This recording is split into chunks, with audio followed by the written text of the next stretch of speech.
Eh, Kameramen bisa shoot Pak Jumar.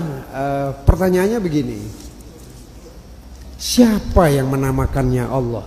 Allah itu dari mana gitu? Nah, Dan siapa yang menamakannya Nur Muhammad? Terus bagaimana kalau kita ingin merasakan Nur Muhammad? yang kita mengenal Tuhan kita itu namanya Allah. Yang memperkenalkan itulah namanya Kanjeng Nabi Muhammad. Kalau kita tidak dikasih tahu, mungkin kita namanya the iron, the ocean, ya kan, pohon besar, bintang, dan terlalu banyak manusia menemukan Tuhan yang berbeda-beda. Tetapi saya secara pemikiran teologis, sekalipun namanya berbeda, tapi kalau substansinya sama, nggak ada masalah. Saya dipanggil Abed, dipanggil Yasin. Ya, ketika di Syria saya dipanggilnya Abed, ketika di Tunisia panggilnya Yasin, ketika di Syria panggilnya Syakur. Orangnya sama enggak? Lah iya, Nabi Muhammad juga namanya banyak kan? Mustafa, Ahmad, Toha, Muhammad, Yasin, kan begitu. Orangnya sama enggak? Sama. Itu. Lalu yang penting adalah dari mana asal kata Allah ini.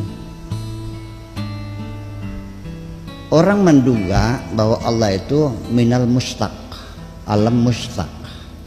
Artinya dari kajian morfologi bahwa Allah itu berasal dari kata ilahun.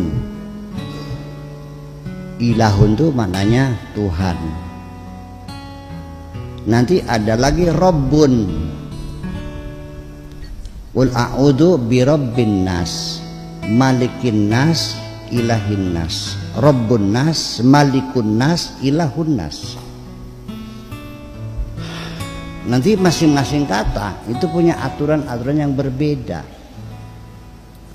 Rabbun itu adalah sebagai pemilik. Ya.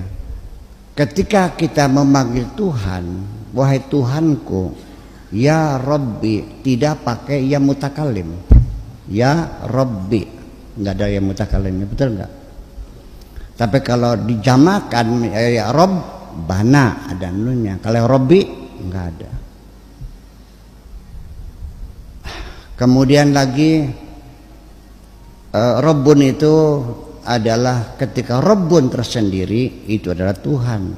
Tapi kalau diidhafahkan Rabbul Baiti, tuan rumah.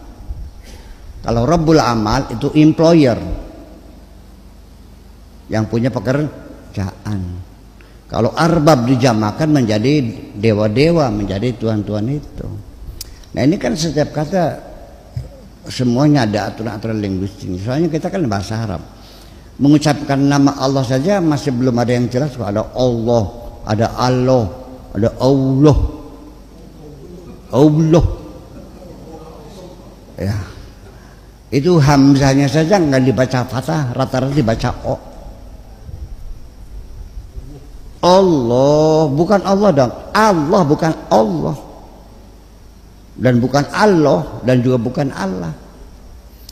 Dari bunyi sengaunya saja, Allah. Kalau Arab pasti Allahu. Kok jadinya Allah, kok sengaunya pakai o. Itu kan suara-suara Ibrani. Makanya kita menduga bahwa lafzul jalalah itu Allah itu bukan bahasa Arab, tapi memang dipinjam dari bahasa Ibrani. Allah. Kan begitu. Nah, lalu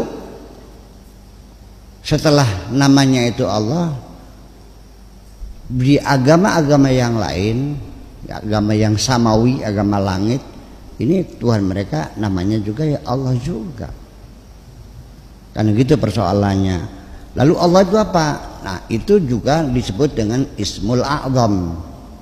Selain itu namanya Asmaul Husna. Dibedakan karena Ism A'zam itu Ismul Zat namanya Allah. Kalau Rahman itu masih sifat namanya Asmaul Husna. Lalu Asmaul Husna sendiri itu hanya 99. Tetapi asmanya Allah tak terhingga. Apapun kalau awal dengan maha, ya sudah bisa jadi sifatnya Allah. Nah ini kalau kita bahas tentang asal usul atau lafdzul jalalah, itu saya pernah mengkaji lafdzul jalalah itu 4 tahun baru selesai.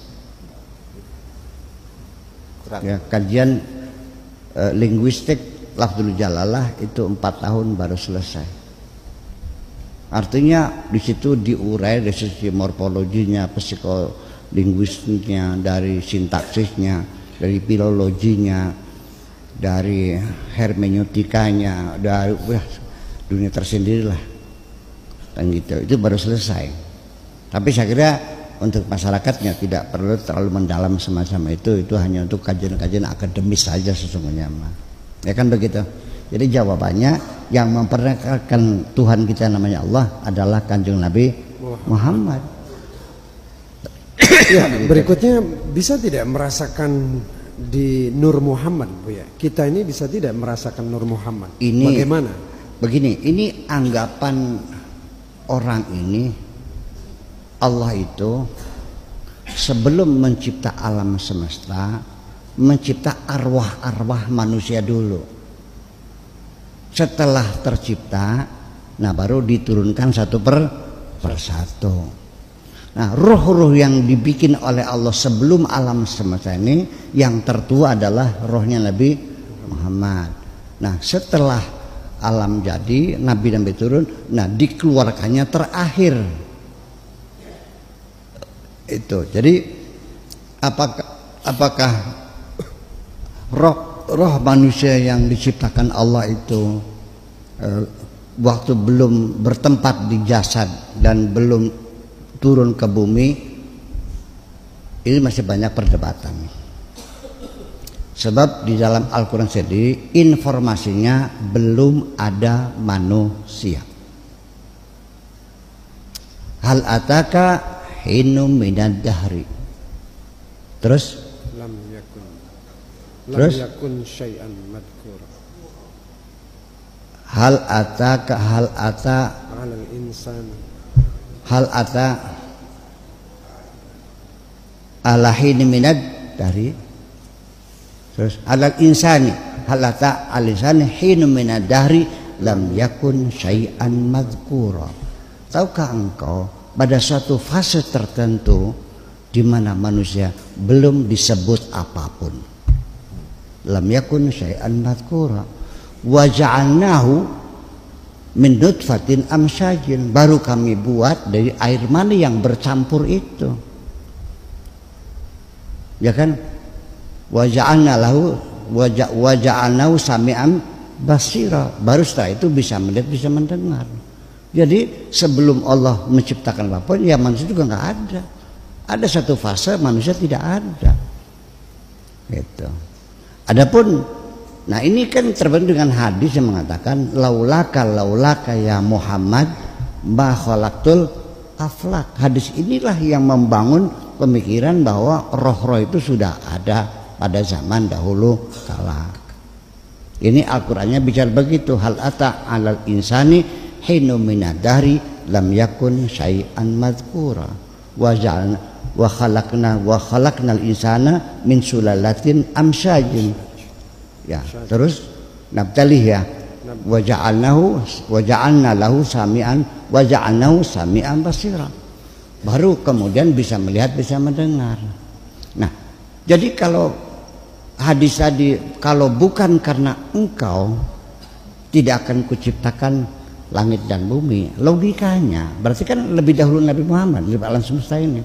Nah itulah yang mereka sebut dengan Nur Muhammad. Ini kan satu hipotesa yang sesungguhnya masih perlu diperdebatkan lagi.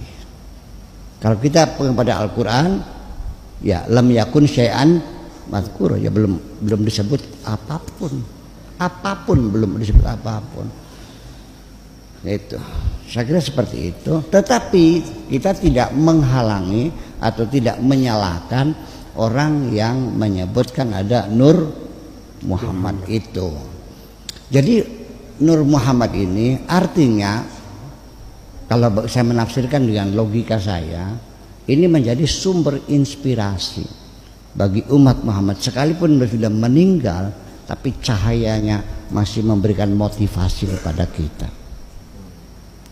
ketika kita orang Cirebon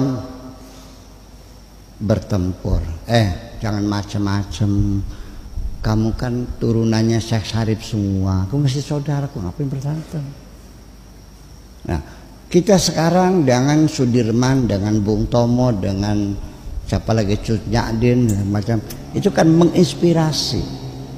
Jadi orang-orang yang sudah meninggal pun nanti bukan hanya Nabi Muhammad, orang-orang yang mati sebagai pahlawan, sebagai syuhada pun oleh Allah dinyatakan tidak mati, tapi mereka masih hidup.